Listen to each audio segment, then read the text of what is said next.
What's up internet, here we go again. Kali ini kita akan membahas alur sebuah film yang berjudul Swing. Dirilis pada tahun 2018, film ini menceritakan tentang sebuah pasangan muda yang mengalami masalah finansial. Untuk itu, ia pun mengundang sahabatnya untuk tinggal bersama di kontrakannya agar nantinya mereka bisa patungan nih bayar uang sewanya. Tapi ternyata malah terjadi hal-hal di luar Nurul cuy. Lantas bagaimanakah cerita selengkapnya? Langsung aja kita masuk ke dalam alur ceritanya.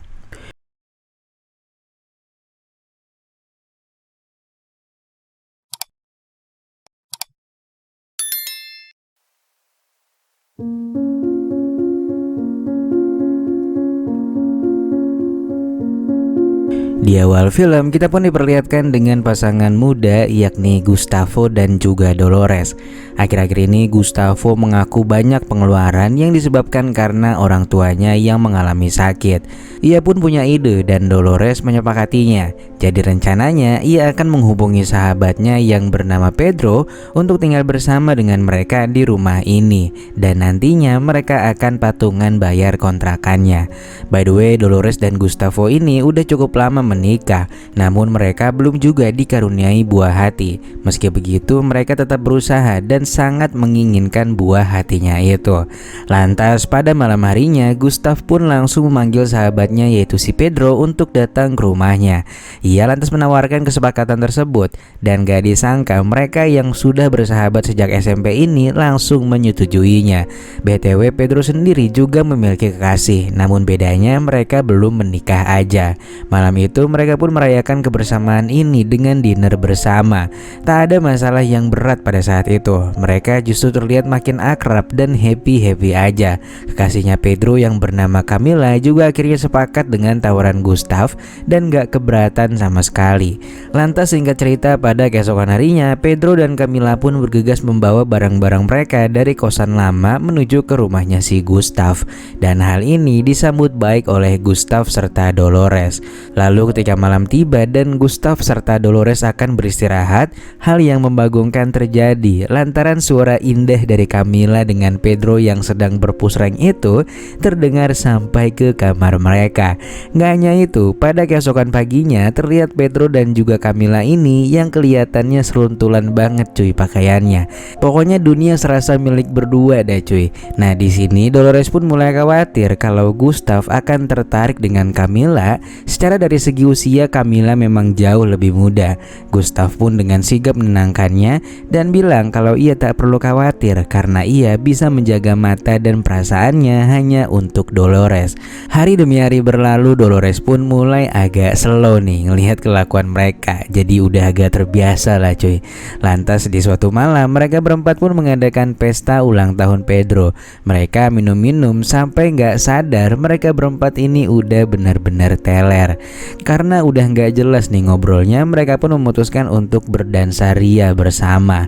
Tapi disinilah keanehan terjadi. Karena teler, Pedro gak sadar kalau dia dengan Dolores, sementara si Gustav dengan Camila.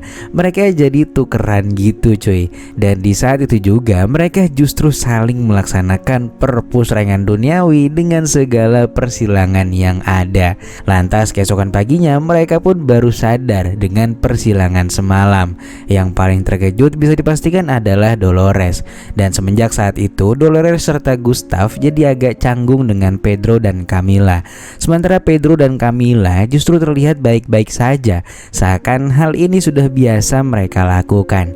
Akhirnya pada keesokan malam mereka pun duduk bersama. Gustav dan Dolores mengeluhkan bahwa seharusnya kejadian kemarin tidaklah terjadi. Namun ya namanya nasi udah jadi lontong ya kan udah gak bisa diapa-apain tuh. Pada akhirnya mereka pun sepakat untuk melupakan kejadian kemarin dan kembali ke kehidupan normal sebagai sahabat yang tinggal di rumah yang sama saja. Namun hari demi hari berlalu, meski sudah berdamai, terlihat Gustaf dan Dolores yang masih terus kepikiran kejadian yang membagongkan itu.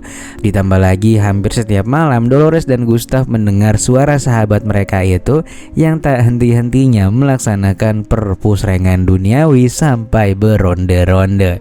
Hingga akhirnya di suatu ketika Dolores tiba-tiba mengumpulkan mereka semua dan memberitahukan pengumuman penting, yang mana ternyata saat ini ia lagi tekdung cuy.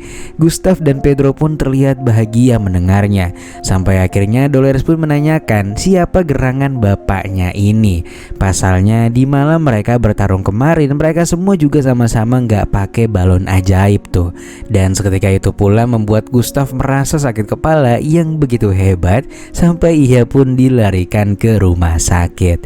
Lantas ketika sudah membaik, ia pun pulang diantarkan oleh ayahnya. Dan entah apa yang merasukinya, Gustaf memilih untuk tinggal bersama orang tuanya untuk sementara waktu guna menenangkan pikirannya. Sementara di sisi lain, Pedro kini tinggal bersama dengan Camila serta Dolores. Ia pun menjaga Dolores yang sedang tekdung itu dan terus menenangkan pikirannya agar tak menjadi stres yang nantinya bisa aja berpengaruh pada kehamilannya. Dan Pedro terlihat begitu tulus menjaga Dolores. Sementara itu karena tak sanggup dan terus kepikiran rumah tangganya, Gustaf pun memutuskan untuk mendatangi seorang psikolog dan mulai menceritakan permasalahannya. Psikolog itu pun menyarankan agar Gustaf mau menenangkan dirinya terlebih dahulu dan kemudian kembali pada istrinya ketika semuanya sudah benar-benar membaik. Hari demi hari berlalu, Dolores pun rajin memeriksa dirinya dengan ditemani oleh ibunya. Untungnya semuanya sehat walafiat. Dokter itu pun menyarankan agar melakukan kontrol bersama suaminya karena itu akan mempengaruhi psikologisnya juga. Lantas keesokan harinya Gustaf pun memberanikan diri untuk mendatangi rumahnya. Terlihat kejanggungan antara Gustaf dengan Pedro. Namun Pedro berusaha mencairkan suasana dengan berbagai candaannya. Akhirnya Gustaf pun kembali bertemu dengan Dolores. Di sini Gustaf menyalahkan Dolores dan menganggap ini semua adalah kesalahannya. Namun Dolores membela diri dan bilang semua ini gak akan terjadi kalau Gustaf tak mengajak sahabatnya itu tinggal bersama di sini. Mereka pun akhirnya saling merenungi kesalahan mereka masing-masing. Sampai pada akhirnya Gustaf pun kembali mencoba berdamai dengan keadaannya. Namun beberapa hari berlalu, keributan kembali terjadi lagi di antara mereka. Mereka pun memutuskan untuk mendatangi psikolog bersama-sama. Meski sudah dinasihati, nampaknya psikolog itu justru gagal mengubah sudut pandang mereka yang memang sudah berbeda dari sebelumnya.